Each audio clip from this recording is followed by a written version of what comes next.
Hi, welcome back to the shed where we're going to be continuing with the Telecaster build by cracking on with the neck.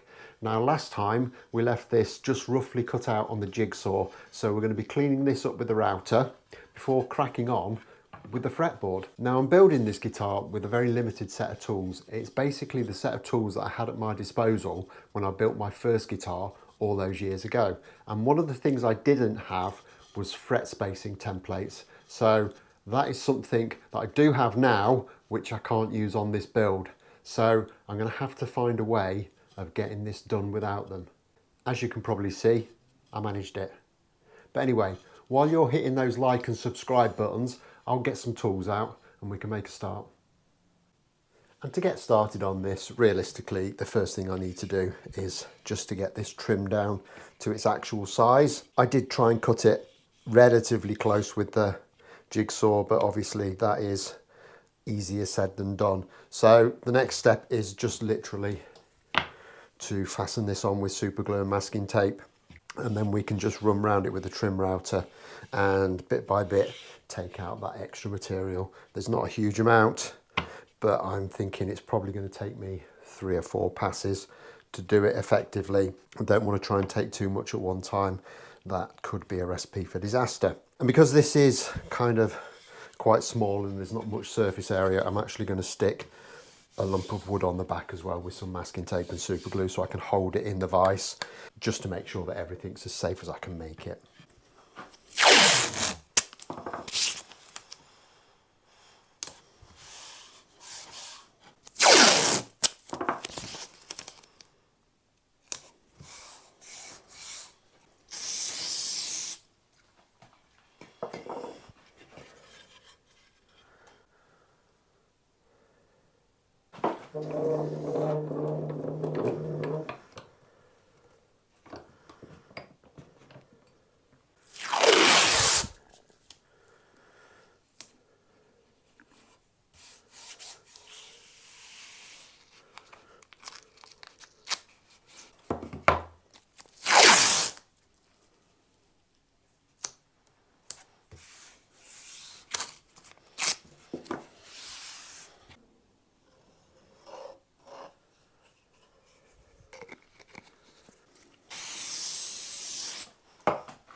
And to clean this up, I am just going to use the small trim router.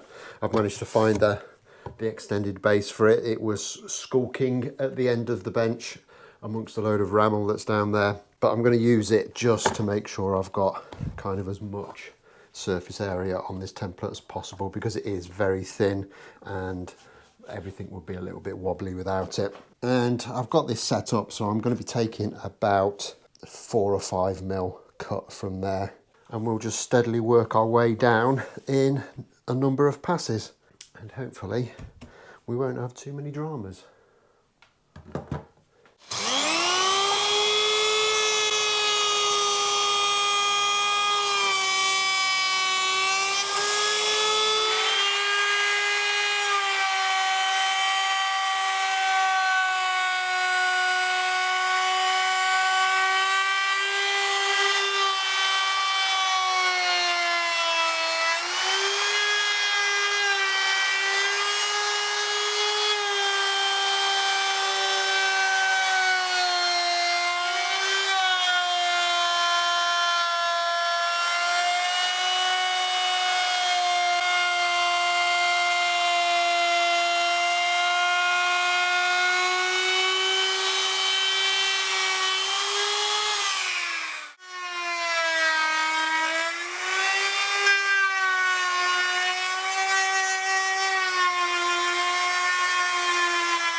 Okay, and that seems to have gone quite nicely. I'm happy with that.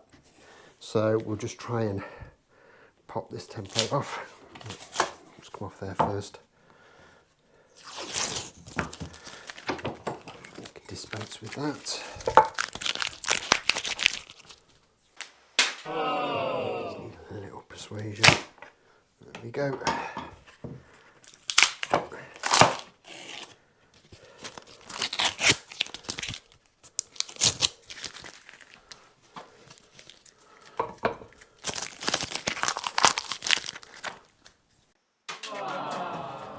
I think I was a little bit exuberant with the super glue, so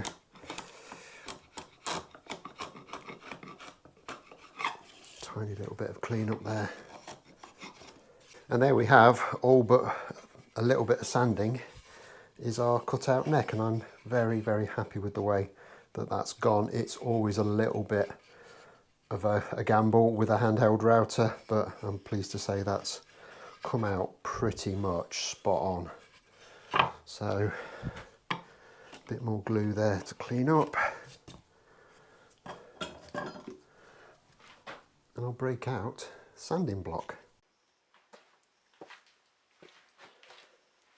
And I'm just going to give it the very quickest of sands at this stage.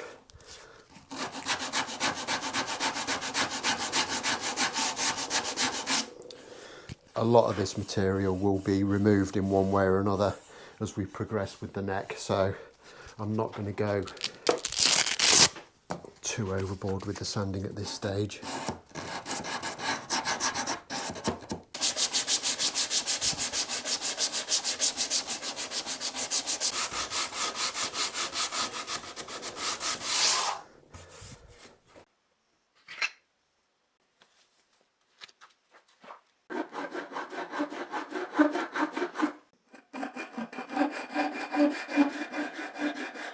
So with that all cut to shape and the truss rod fully fitted, there's not a lot more we can do with this for the time being. So we'll get this put to one side, we'll break out that great big piece of rosewood that I've got and start to fashion ourselves a fingerboard. And if you haven't seen it, this is the piece of rosewood I've got. It's clearly way too big. It's actually a blank for a bass, and a 6-string bass at that, so it is much bigger than I need, but it was all I could get at the time. And if I kind of put our fretboard template against it, you can see there's a fair amount to get rid of here. But obviously I want to try and save as much of this as I can. It won't be any good for fretboards, but it might be useful for some other purpose. The material down here seems to be kind of the straightest grain, so I'm going to leave a little bit spare. So I'll probably cut it there.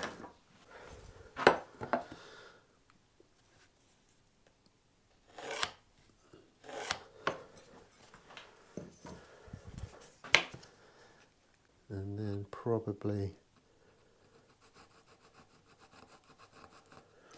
about there as well. Run a gauge line along there. And then I'll just break out a saw and start cutting.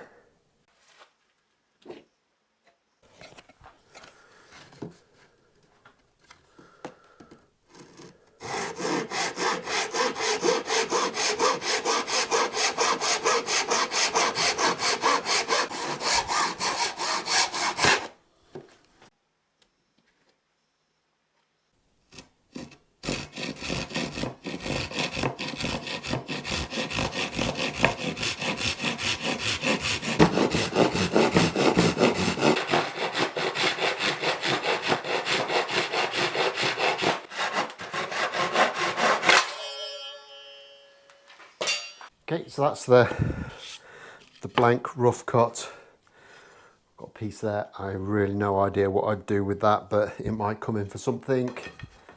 But this bit looks like it could be perhaps thinned down and made into a headstock veneer. Would look nice, I think. So with that done, we now need to finalise the dimensions on this, because I want it to be as square and parallel as I can for when I'm putting these fret slots in. So I'm going to just kind of set my gauge up again. And just make sure that the gauge line I put in from one end kind of works from the other edge, and it does. So there's a little bit of cleanup to do there, so I'll get this in the vise and break out the one plane I'm allowed to use on this job, and we'll get it cleaned up.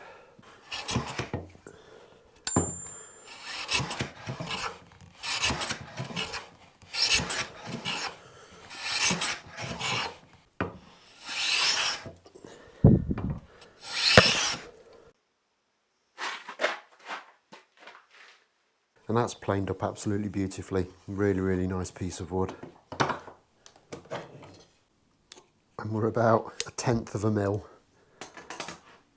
out of parallel there, so that's easily good enough for wood. So we're ready to move on with the next step of this, which is theoretically to get the fret slots put in.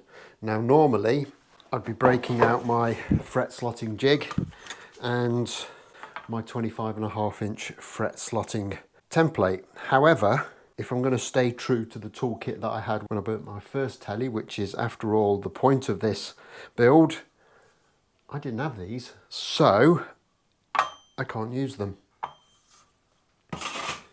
Which is a shame, because it does make the job a lot easier. But there you go, we didn't have them, we're not using them. But what I did have was this jig. This jig is a survivor from my first ever build.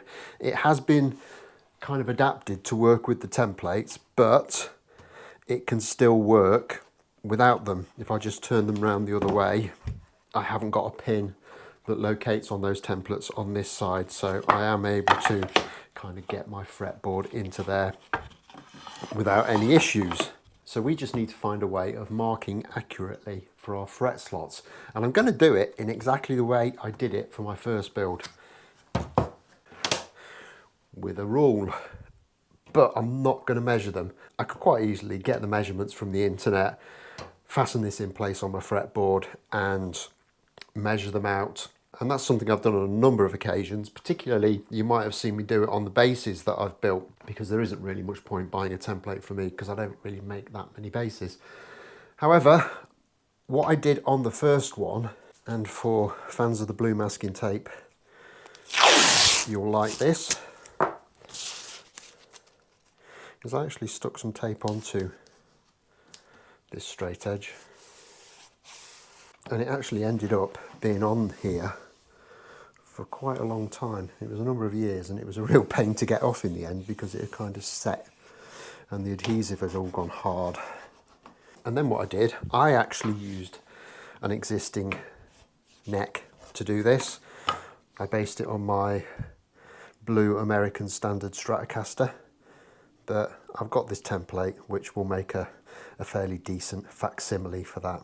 I'm actually going to use a little bit of double-sided tape for once on this, which isn't something I do very often, but I think in this application it'll work well.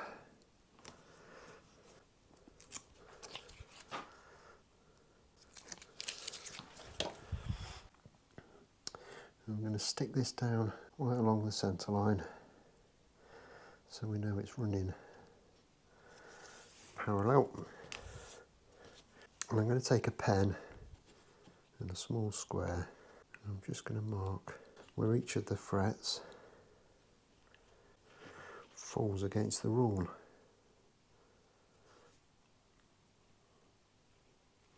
And if you get right over the top of this, you can actually be very precise with your marking.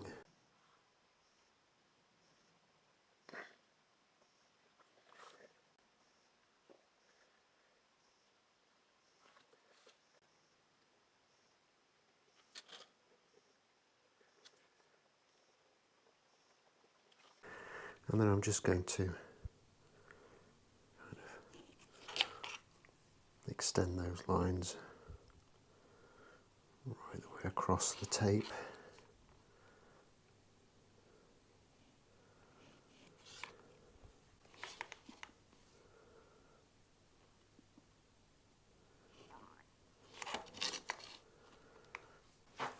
And with that done, we can just pop this off there.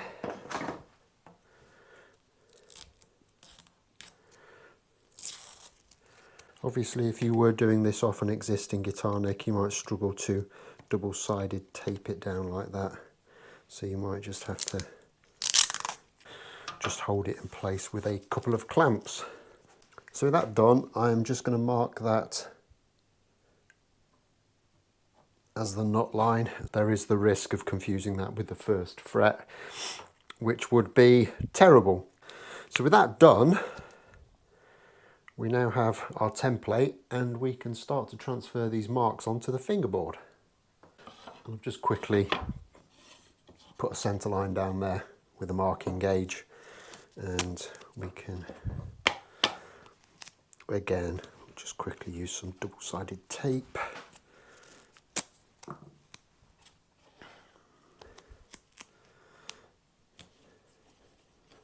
We'll just position that right on that centre line. I've left plenty this end past the nut to allow for the nut slot and the transition into the headstock. And from there, I have to do it the other way around. I'm simply just going to take my marking knife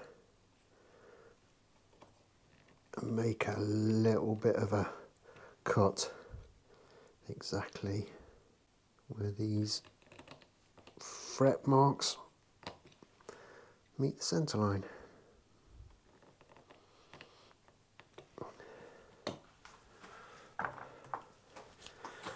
I'm not enjoying that knife too much. It's a little bit too flimsy for this job.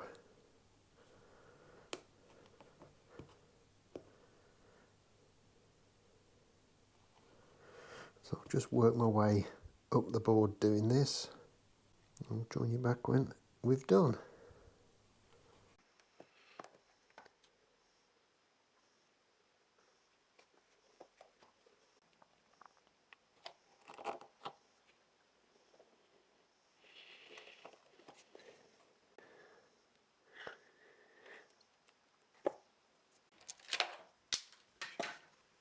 And then from there, it's just a case of working my way along and marking these right the way across the board.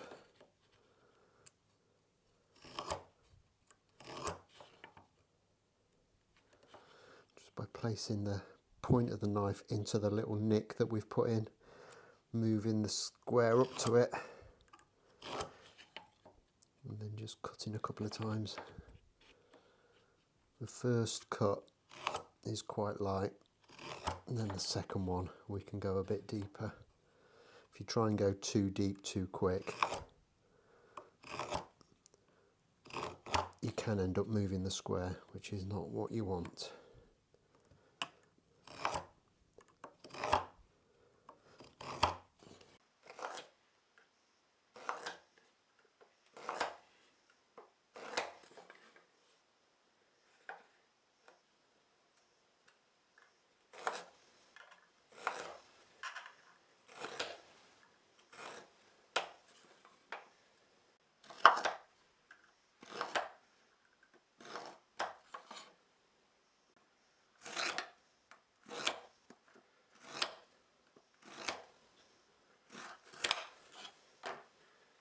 Okay, and there's all of those marked into the fretboard, and it all looks spot on actually. I've just kind of very quickly checked it with this and everything seems to be in the right place, so that's great. So next up is to get these actually cut into the fretboard properly, but to do that I'm going to have to use my gent saw, which I'm sure most of you will have seen me use before, and anyone who saw me cut my last fretboard with this will remember that it's actually really, really blunt. So before I can do any cutting with this, I'm going to have to sharpen it up, which means that's probably a good place to leave this episode. So I'll be back in a few days' time when we get this sharpened up and get these fret slots cut into the board. So until then, don't forget to hit that like button if you've enjoyed this, subscribe if you haven't already done so, and I'll look forward to seeing you then. Thanks a lot for watching. Bye bye.